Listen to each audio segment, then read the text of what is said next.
यही हमारी न्याय प्रणाली है कि सलमान खान को 15 मिनट में बेल मिल जाती है और साथ ही साथ जो एक और वामपंथी कोई पत्रकार थी उसको सिर्फ शशि थरूर के फोन करने पे बेल मिल जाती है। लेकिन जो राष्ट्रवादी पत्रकार है उसने सुशांत का इंसाफ के लिए आवाज़ उठाया, उसने दिशा साल्यान के इंसाफ के लिए आवाज़ उठाया, लेकिन उसे इस बात के लिए बंद किया जा रहा है क्योंकि उसने चाइना के खिलाफ बोला, क्योंकि उसने पाकिस्तान के खिलाफ बोला, क्योंकि उसने हाथरस में एक्सपोज किया लोगों की जो साजिश थी दंगा करवाने की। उसने शाहीन बाग का आवाज़ उठाया। आज के डेट में आपको पूरे मीडिया जगत में चाय बिस्कुट खाने वाले पत्रकारों को अगर आप देखो तो वो दिखाएंगे सास बहू और साजिश। आपने कभी रिपब्लिक भारत में देखा है? रिपब्लिक भारत में देखा है सास बहू और साजिश? आपने रिपब्लिक भारत में देखा आईपीएल में कौन छक्के लगा रहे हैं? अरे छक्के तो मीडिया वाले हो गए हैं जो राष्ट्रवादी पत्रकार के अरेस्ट होने पे भी इंसाफ की आवाज के लिए अपना आवाज बुलंद नहीं कर रहे हैं। छक्के तुम हो, नपुंसक तुम हो, चाहे वो आज तक हो चाहे वो और कोई मीडिया चैनल हो। आप सड़कों पे आओ, आप कहां सो रहे हो? एकमात्र राष्ट्रभक्त पत्रकार अर्नब गोस्वामी है। अगर आज ये नहीं रहा ना तो कल कोई आपका आवाज उठाने वाला नहीं होगा। कल हर घर से दिशा जैसी मासूम बेटी का बलात्कार होगा, 14वीं मंजिल से फेंक दिया जाएगा, फिर सुशांत जैसे बेटे का मर्डर हो जाएगा और आत्महत्या साबित किया जाएगा। इंसाफ की आवाज उठाएंगे तो कंगना जैसे घर पर बुलडोजर चलेगा और पत्रकार अर्नब जैसे किसी पत्रकार को इसी तरीके से जेल में डाला जाएगा। अभी भी वक्त है, राष्ट्रवादियों जग जाओ और रोड पे आओ। आप कह रहे हैं कि पत्रकार बने या चाटुकार बने, क्योंकि पत्रकारों के साथ इस देश में जो हो रहा है वो देखा जा रहा है, कोर्ट खेला जा रहा है सर। 95 आप एक बात बताओ, हाई कोर्ट की मैं बात पूछना चाहता हूँ। माननीय न्यायालय जी, जब आपको कोई फैसला पहले 3 दिन पहले नहीं देना था तो आपने 3 दिन सुनवाई क्यों की? आप 3 दिन सुनवाई की, अब जाके रिजेक्ट कर रहे हैं। इस बीच में बोले आप सेशन कोर्ट जा सकते हैं। सलमान खान मर्डर करने के बाद भी ऐसा सलमान खान में कौन सा चीज़ आपको लगा हुआ है कि 15 मिनट में बेल मिल जाता है? और अर्नब गोस्वामी ने ऐसा आपको क्या कर दिया जो आपको बेल नहीं मिला? क्या बात है, शाम की दावत बुक हो गई है क्या? शाम की दावत बुक हो गई है। मैं कुछ बोलना नहीं चाहता हूँ किसके बारे में बोल रहा हूँ, समझने वाले समझ गए कि शाम की दावत किसके लिए बुक हुई है। जनता पूछ रही है कि जो दोगला रवैया है, रात को 3 बजे इस देश में कोर्ट खुलवाया जाता है एक आतंकी के लिए, पोस्टर लगाने के लिए दंगाइयों के जब योगी जी कदम उठाते हैं तो कोर्ट खुलवा लिया जाता है। कहते हैं कि 100 निर्दोष छूट जाए, 100 दोषी छूट जाए, एक निर्दोष को सजा नहीं होनी चाहिए। आज कहाँ है आप जब अर्नब गोस्वामी गुहार लगा रहे हैं कि मुझे मार दिया जाएगा? मैं इस बात के लिए सिर्फ इतना बोलना चाहता हूं कि आज कहां है हमारे आदरणीय प्रधानमंत्री नरेंद्र मोदी जी? कहां गए आपका 56 इंच का छाती? आपके राज में, आप केंद्र में हैं, आप पावर में हैं। महाराष्ट्र बड़ी या भारत बड़ी? मैं पूछना चाहता हूं, मुख्यमंत्री बड़ा या प्रधानमंत्री बड़ा? महाराष्ट्र का गृह मंत्री बड़ा या प्रधानमंत्री बड़ा? मैं इतना पूछना चाहता हूं कि आपके सामने कोई राष्ट्रवादी को इस तरीके से खुलेआम आतंकियों की तरह घसीट के ले जाता है। संविधान, देश और न्यायालय से लोगों का भरोसा उठ चुका है और ये लोकतंत्र के लिए बहुत घातक है। अगर जनता सड़कों पे आ गई तो जैसे संविधान का मर्यादा का पालन माननीय कोर्ट नहीं कर रहा है, संविधान का पालन वहाँ का मुख्यमंत्री नहीं कर रहा है, संविधान का पालन वहाँ के तमाम पार्टी नहीं कर रही है, अगर जनता भी संविधान का पालन नहीं करेगी तब कहाँ क्या होगा देश की व्यवस्था? मैं ये पूछना चाहता हूँ। मोदी जी आपसे रिक्वेस्ट है, आदरणीय अमित शाह जी आपसे रिक्वेस्ट है कि आप मामले में हस्तक्षेप करें। सबसे पहले वहाँ के पुलिस कमिश्नर को IPS एसोसिएशन के तहत बुलाएं और फिर किसी भी तरीके से अर्नब को रिहा करें। आज अर्नब के साथ हुआ है, कल सभी पत्रकारों पे बारी आएगी। मौत से किसकी यारी है? आज हमारी तो कल तुम्हारी बारी है। इस बात को याद रख लेना आप लोग, मौत से किसी की यारी नहीं होती। और मैं माननीय अदालत का सम्मान करते हुए मैं सिर्फ इतना बोलना चाहता हूं अदालत से, जब कोई केस, किसी भी प्रकार के केस में क्लोजर रिपोर्ट फाइल हो गई है, उसके बाद आप खुद मान रहे हो, सुप्रीम कोर्ट ने इस बात को माना है, सेशन कोर्ट ने माना है इस बात को कि आपने कोर्ट का परमिशन ओपन करने से पहले क्यों नहीं लिया। दूसरी बात, जो शिवसेना वाले, क्योंकि मैंने आपको पहले भी बताया, अब ये शिवसेना नहीं रही, अब ये शिवसेना हो गई है। शिवसेना बाला साहब ठाकरे के समय थे और अब ये ठाकरे भी नहीं रहे, अब ये ठिकरे रह गए हैं। ये सारे अब ठिकरे बचे हुए हैं, तो ये बाबर ठिकरे हैं। तो बाबर ठिकरे के ही पार्टी का गृह मंत्री था 2019 में। तो मैं पूछना चाहता हूं कि अगर आपके गृह मंत्री ने क्या गलत रिपोर्ट पेश किया, और अगर गलत रिपोर्ट पेश किया तो क्यों नहीं आपके गृह मंत्री को भी जेल में डाला जाए? आपने कैसे उस वक्त गलत रिपोर्ट पेश कर दिया? मैं इस बात को पूछना चाहता हूं। दूसरी बात, आप एक बात बताओ, संविधान और लोकतंत्र की जो धज्जियां उड़ाई जा रही है, क्या जनता भी अब संविधान और लोकतंत्र की धज्जियां उड़ाने पे मजबूर हो जाए? मैं माननीय कोर्ट से पूछना चाहता हूं कि आप, अर्नब गोस्वामी कोई आतंकवादी नहीं, कोई अपराधी नहीं।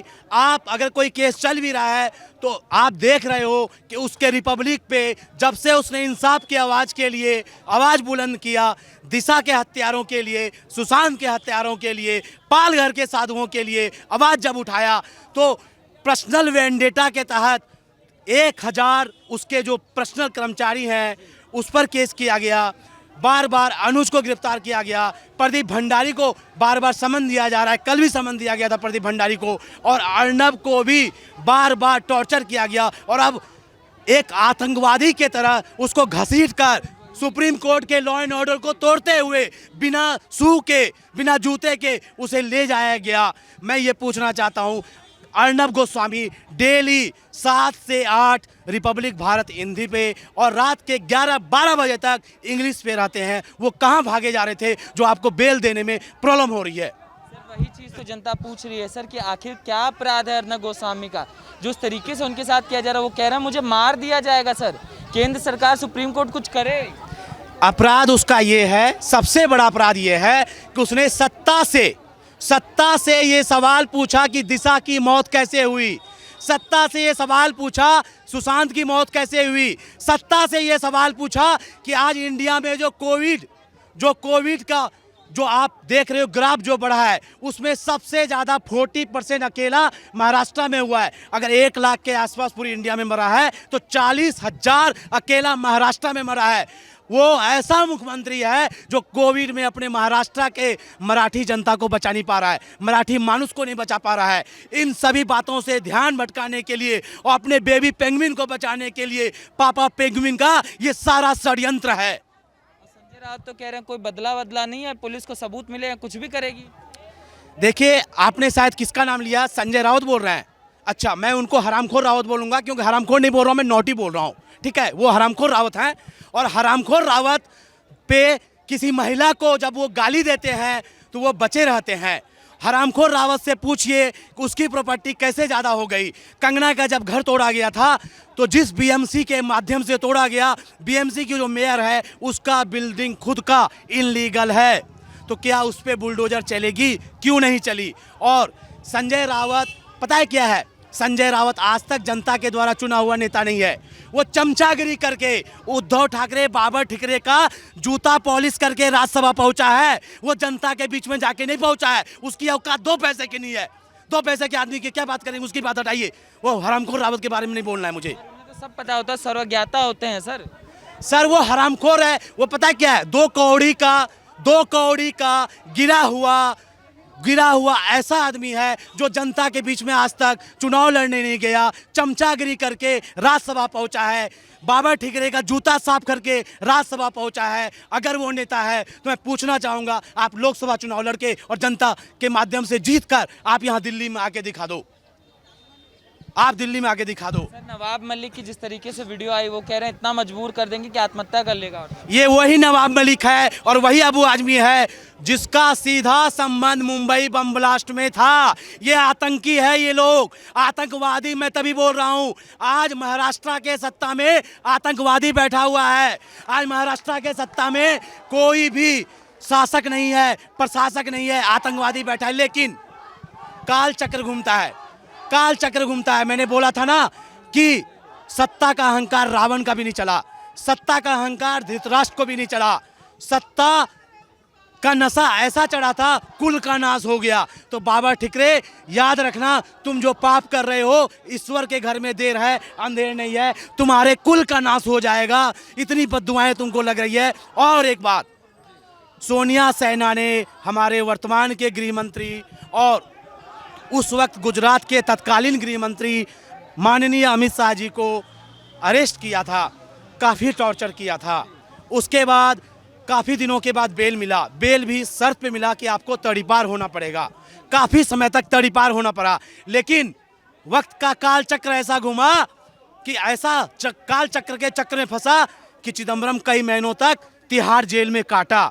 तो याद रखना बाबा ठिकरे और हरामखोर रावत और मुंह टेढ़ा वाला जो सबसे बुजुर्ग नेता है, लकवा मारा हुआ शरद पवार, याद रखना तुमने इतने बुरे कर्म किए कि तुम्हारा मुंह तो पहले टेढ़ा हो गया, तुमको तो पहले लकवा मार दिया, अभी भी तुम गंदा काम कर रहे हो। सर कौन सी ऐसी ताकतें हैं सर जो निकल के चीज़ें आ रही हैं, अंडरवर्ल्ड का भी इसमें हाथ है? सबसे बड़ा जो अर्नब की दिक्कत है, सुशांत दिशा के अलावा उसने डी गैंग को एक्सपोज किया, उसने ड्रग्स केस को एक्सपोज किया, कंगना ने ड्रग्स केस को एक्सपोज किया। डी गैंग से सीधा संबंध वहां सत्ता में बैठे हुए सारे शक्तिशाली मंत्रियों का है। इस वजह से बॉलीवुड का पैसा जा रहा है अर्नब को फंसाने के लिए, दाऊद की तरफ से पैसा है अर्नब को फंसाने के लिए, और सत्ता वाला तो खुद डायरेक्ट इसको फंसाने के लिए तैयार है। सर जिस तरीके से तस्वीरें निकलकर सामने आई हैं, जो 2018 का केस बता रहे हैं, उनकी जो धर्म पत्नी वो एनसीपी प्रमुख से मिलते हुए नजर आती हैं, और ऐसी चीज़ें निकल कर रही हैं कि राजनीतिक रिश्ते हैं सर दोनों के। आप सिर्फ इतना ही नहीं, आपने फोटो अभी का देखा, 3 दिन पहले, केस होने से 3 दिन पहले का, जो शरद पवार से मिलता हुआ दिखा आपको। आप उस हत्या के बाद भी, जब वो हत्या हुई या हत्या या आत्महत्या जो भी हो, आत्महत्या जब हुई, उस आत्महत्या के एक हफ्ता के बाद भी आप पार्टी का फोटो देखना, वो नायक जी की पत्नी पार्टी मनाती हुई आ रही। उनको इतना डिप्रेशन था कि वो पार्टियों में जा रही थी, उनको इतना डिप्रेशन था कि वो दुबई के शेख से मिल रही थी, उनको बहुत डिप्रेशन था। और मैं आपको छोटी सी बात बताता हूँ, अगर हमारे घर में कोई इंटीरियर डिजाइनर को मैंने कॉन्टैक्ट दिया कंपनी को, उस कंपनी ने थर्ड पार्टी को दिया, तो ये नायक से को सीधा कॉन्टैक्ट नहीं दिया था रिपब्लिक ने, नायक को अर्नब ने जिसे कांटेक्ट दिया, उस कंपनी ने जिसे कांटेक्ट दिया, तो उससे सीधा कोई मतलब ही नहीं है, अर्नब पे केस बनता ही नहीं है। उस अर्नब ने सारा पेमेंट, लगभग 90% पेमेंट रिपब्लिक के थ्रू ऑनलाइन पेमेंट कर रखा है। और ये बात मुंबई के तत्कालीन सब सेना के गृह मंत्री ने भी माना था और पुलिस ने क्लोजर रिपोर्ट में फाइल किया था। फिर आज क्या बात हो गई कि उसी सब सेना के गृह मंत्री आज पलट रहे हैं। हालांकि आज गृह मंत्री चेंज हो चुका है, आज गृह मंत्री वही है जो जिस अनिल देशमुख है, जो 75 में कौन था, शरद पवार था। 75 में गृह मंत्री कौन था पता है आपको, शरद पवार था, जब इमरजेंसी लगा था। और आज जब इमरजेंसी लगा है महाराष्ट्र में, तो उसी शरद पवार की पार्टी का गृह मंत्री है। आपको कनेक्शन दिख रहा है इमरजेंसी 2.0 का, ये है इमरजेंसी 2.0। ये सारी काल चक्र वही घूम रही है। और सबसे बड़ी बात, अर्नब का सिर्फ इतना गुनाह है कि उसने सच के लिए आवाज़ उठाया, उसने जनता के लिए आवाज़ उठाया। नहीं तो एनडीटीवी को सिर्फ 3 दिन के लिए बंद करने के लिए जब ऑर्डर पास हुआ, तो ये सारे वामपंथियों ने, नक्सलवादियों ने इतना हंगामा मचाया कि उस फैसले को सरकार को वापस लेना पड़ गया। तो राष्ट्रवादियों में गलती है, आप सड़कों पे आओ।